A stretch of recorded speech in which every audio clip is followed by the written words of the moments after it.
Con su venia, señor presidente, compañeras y compañeros legisladores, derivado de la reforma política del 2014, existe un artículo transitorio que mandata al Congreso de la Unión y el cual debió de haberse actualizado en la vacatio legis desde el año pasado, en el mes de mayo, al legislar en materia de gobiernos de coalición. El artículo transitorio señala expresamente que es responsabilidad del Congreso de la Unión no solo legislar el tramo correspondiente a un gobierno de coalición en materia federal, sino legislar en lo aplicable para esta figura en el ámbito de las entidades federativas. Es por eso que vengo a presentar a nombre propio del diputado Hernán Cortés y la diputada Guadalupe Murguía, presidenta de la mesa directiva de la Cámara de Diputados, esta iniciativa que tiene por objeto regular la facultad del presidente de la República para optar por un gobierno de coalición y la construcción sistemática y coherente de un gobierno sobre el principio de colegialidad con apoyo parlamentario mediante acuerdos políticos formales de cara a la nación con su respectivo sistema de rendición de cuentas. Se busca transformar la naturaleza unipartidista del proceso de toma de decisión política, de su ejecución y de su evaluación en el seno del Poder Ejecutivo, en las relaciones intraorgánicas para integrar la participación de otros actores que no son miembros del partido gobierno que resultó con el voto mayoritario en la elección inmediata anterior. Se transforma el concepto jurídico actual de gobierno como una construcción distinta, funcional y orgánicamente de la administración pública. En el marco constitucional del gobierno de coalición, el concepto de gobierno implica que los secretarios de despacho actúan no solo individualmente, sino también en gabinete bajo el principio de responsabilidad política colectiva. Se concibe al gobierno como un órgano colegiado que toma las decisiones políticas y las ejecuta y responde de manera colectiva por el ejercicio de tales funciones y, en segundo lugar, mediante la integración pluripartidista del gobierno. Se configura el carácter colegiado del gobierno a través de establecimiento de las competencias colegiadas del gabinete en cada uno de los procesos, asegurando en todo momento que el presidente de la República mantenga su calidad de titular del Poder Ejecutivo de la Unión con competencias constitucionales indelegables.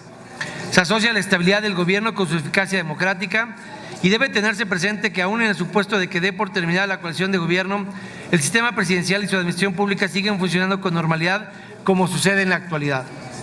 Ello contrasta desde luego con los sistemas parlamentarios que se caracterizan porque el gobierno puede ser censurado por el Parlamento, lo que no en pocas ocasiones genera crisis políticas graves que incluso se contagia al subsistema económico. En la fórmula mexicana, si bien se puede disolver un gobierno de coalición, ello no implica que desaparezca el gobierno. Se busca dinamizar la separación de los poderes ejecutivo y legislativo que emerge en la Constitución de 1917 con las relaciones interorgánicas y transformar la naturaleza unipartidista del proceso en la toma de decisión política y de su evaluación en el seno del Poder Ejecutivo para integrar la participación de los actores en las relaciones intraorgánicas. La reforma constitucional de febrero del 2014 estableció, como ya había señalado, esta disposición para el Congreso. Si bien el Senado es la Cámara de Control en la formación del gobierno de coalición, es una facultad del Congreso de la Unión en su conjunto legislar en la materia. La iniciativa prevé además un segundo actor institucional de carácter consultivo, el Consejo Político de Gobierno de Coalición, formado por el presidente de la República, el secretario de Gobernación, los coordinadores de los grupos parlamentarios de los partidos políticos coaligados y sus dirigencias nacionales. La positiva experiencia emanada del Pacto por México, en la que participaron los dirigentes de los partidos políticos al lado de la Presidencia de la República, ha sido considerada para su configuración. Por último, destaco la figura del voto de desaprobación, el procedimiento de control de desempeño de un integrante del gabinete por parte del Senado cuando se reprueba la gestión de este integrante del gabinete. Nos parece que ha llegado el momento de darle contenido programático y consistencias a las alianzas electorales. Pasar de las alianzas electorales pragmáticas a las alianzas de coalición de gobierno, a las alianzas con rumbo para el país y con compromisos y un contenido programático. No basta con hacer una alianza. La alianza tiene que tener un contenido y una oferta política indisoluble, que sea exigible y reclamable por el electorado ante la opinión pública después del proceso electoral. Es un contenido programático derivado de la coalición de gobierno registrada, el que se presenta después cuando el presidente opta por el gobierno de coalición y el que sanciona como Cámara de Control el Senado de la República. Y por eso existe esa figura del voto de desaprobación. Si alguno de los encargados de despacho de ese gabinete incumple el mandato, los preceptos programáticos, el mandato legal de pluralidad y de contrapesos de la Cámara de Control del Senado de la República, esta figura innovadora del voto de desaprobación